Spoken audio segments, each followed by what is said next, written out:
अटल बिहारी वाजपेयी जी जन्म जयंती उपलक्षे प्रति वर्ष पारादीप महोत्सव अटल मेमोरियल ट्रस्ट तरफ आयोजन करा जाए। आज षष्ठतम संस्करण पारादीप महोत्सव आज उद्घाटन करागला। पागर प्रतिकूल परिस्थिति सत्वे मध्य आज पारादीपवासी मानकर समस्तंकर उपस्थित रही आज ये महोत्सव को उद्घाटन करागला।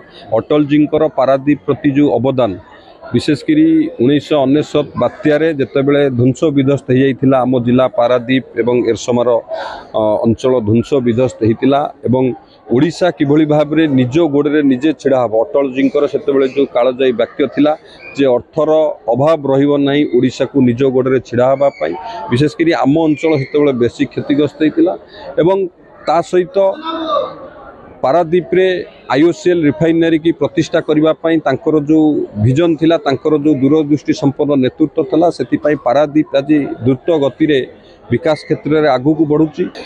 एथर मध्य 7 दिन धरी पारादीपवासी निश्चित भाव में महोत्सव को उपभोग करेंगे।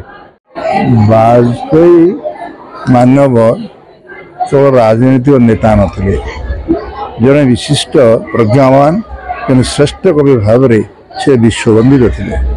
तांकर कविता जे पढ़ो से ही अनुभव कर जीवन वृत्तांत जीवन दर्शन आदर्श अन्य जो राजनीति करेंगे भविष्य में से एकांत मात्र माने शिक्षणीय जी शिक्षा कर भल राजनीतिक नेता है जातिर माने हिंदुत्व उपरे देशर भारत उपरे भा कहले आलोक खंडर रत भा कहीदे जो महामंत्र समग्र पृथ्वी जाइए सेते जो नेता मैंने कही विवेकानंद कही अरविंद कही दिन आसब सारा भारत वर्ष सारा पृथ्वी को शासन कर राजत्व कर से समयटा आसीगला।